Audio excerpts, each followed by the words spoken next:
J'ai fait mes études scolaires et universitaires en Côte d'Ivoire au départ. Et après, j'ai fini à Paris où j'ai eu un troisième cycle de finance d'entreprise à Paris Dauphine. Après cela, j'ai travaillé dans un grand groupe en Europe, pour ne pas le citer, qui est une bonne école, c'est le Bolloré, où je suis parti de là-bas en 93. Et de 93 à maintenant, j'ai eu, comme je vous ai dit, des fortunes diverses où j'ai créé des entreprises, je suis parti, j'ai recréé.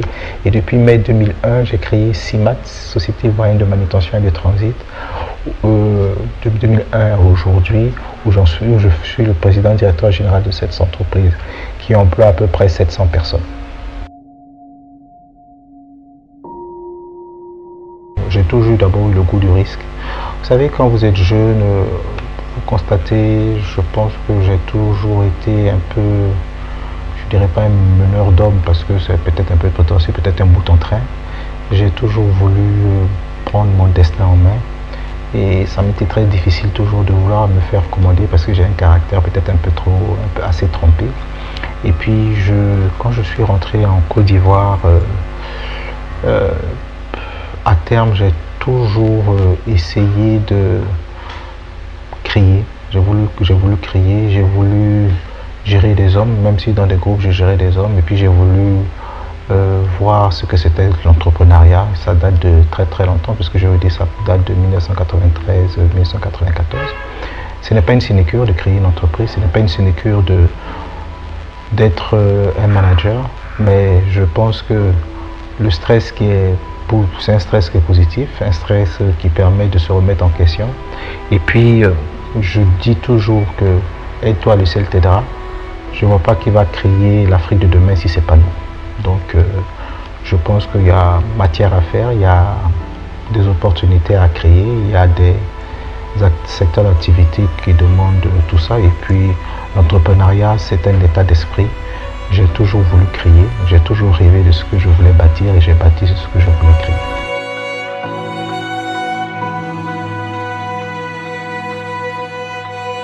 La première difficulté, c'est une difficulté d'ordre même déjà pécuniaire. Pour créer, il faut avoir un peu d'argent. Pour créer, il faut avoir la confiance des banques. Pour créer, il faut avoir la confiance des clients.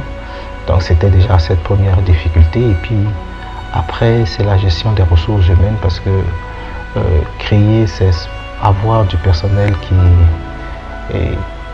est compétent, avoir du personnel qui croit en vous.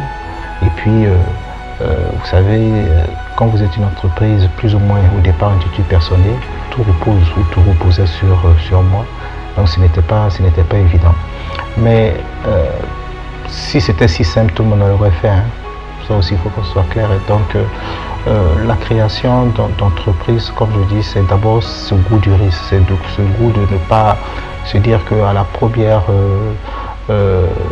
embuscade ou au premier problème, on se décourage. Je crois qu'il faut jamais se décourager. La vie d'une entreprise, c'est une remise en cause perpétuelle. La vie d'une entreprise, c'est vouloir se projeter sur l'avenir. Et comme je dis, je répète,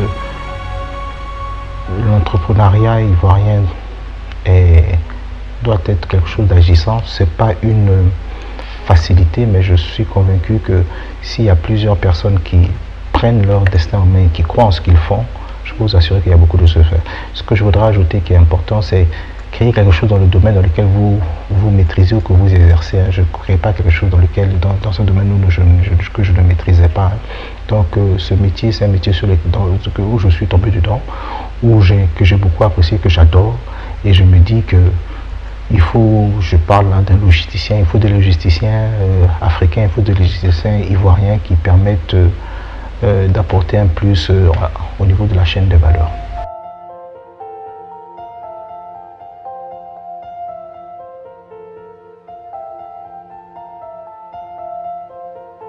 Qu'on soit clair, le marché parisien, c'est pas mon marché originel. Hein, je suis parti là-bas parce que c'était en 2007 où la Côte d'Ivoire était en période de crise très très forte, où on était en voie risque le plus élevé, où pour travailler c'était pas évident. Et en même temps, j'ai profité d'une opportunité historique où le marché Euronext Paris voulait s'ouvrir sur l'extérieur, cherchait des entreprises comme les nôtres. Il y avait des entreprises chinoises et autres qui arrivaient. J'étais en compétition avec une entreprise sénégalaise. Heureusement pour moi, c'est moi qui ai été choisi, mais je dirais que dans le terme aujourd'hui moderne, on a fait du buzz, mais ce n'est pas mon marché originel. Je crois que inévitablement, si demain on veut asseoir une entreprise pérenne, si on veut asseoir des objectifs de très longue durée, des objectifs prospectives ou autres, il est évident qu'il faut il faut rentrer en bourse. Je suis rentré en bourse à Paris.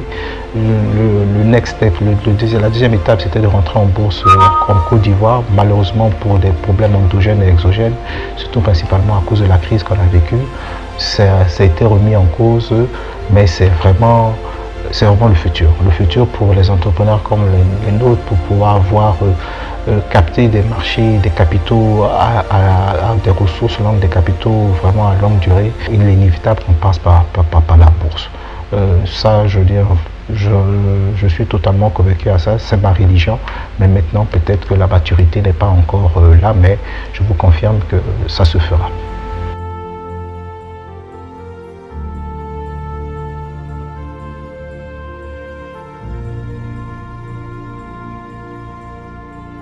Ça, c'est clair. Aujourd'hui, quand vous regardez la Côte d'Ivoire, on cherche à faire une croissance inclusive. Donc une croissance inclusive qui est tirée par le secteur privé. Regardez tous les pays émergents, les pays tels la Corée, tels la Chine, tels même, il n'y a pas longtemps, j'étais pour la Coupe du Monde au Brésil.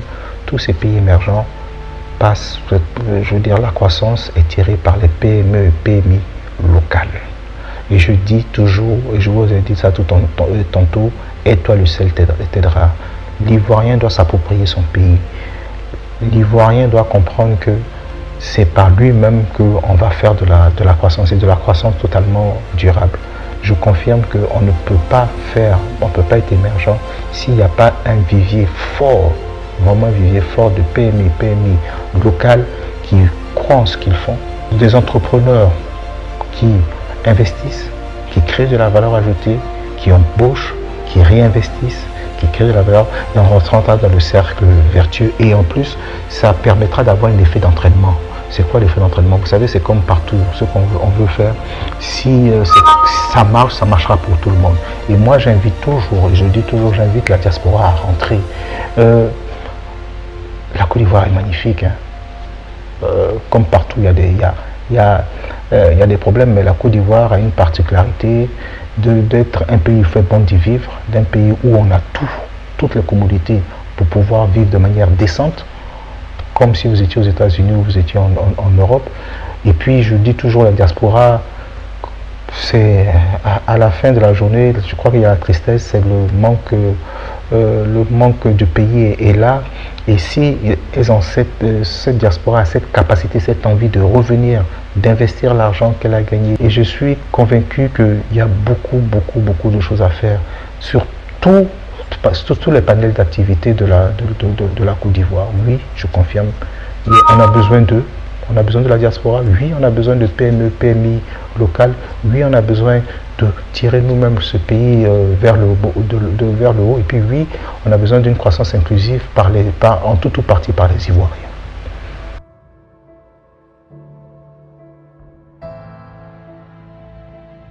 Vous savez, je disais tantôt, créer, c'est pas une sinécure. Ne croyez pas que quand vous allez venir, que vous allez vous dire que ça va marcher tout d'un coup. Non, sinon ce serait ce que je disais, ce serait très simple. Hein. Tout le monde va le faire. Il faut avoir un projet. Il faut avoir un métier. Il faut avoir cette envie. Il faut, comme je dis, un entrepreneur, c'est un doux rêveur.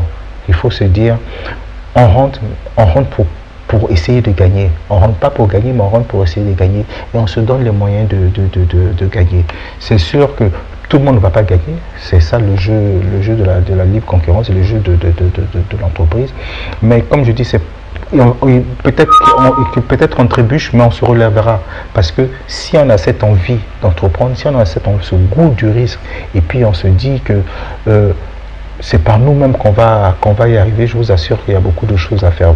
En tant que je ne suis pas un expert, je suis un, peut-être, je ne dirais pas aussi un pionnier, je suis peut-être une personne qui croit en ce qu'elle fait, mais je dis aussi je suis une personne qui aime l'amour dans son grand A et avec, en tant que ressource humaine, en tant qu'homme.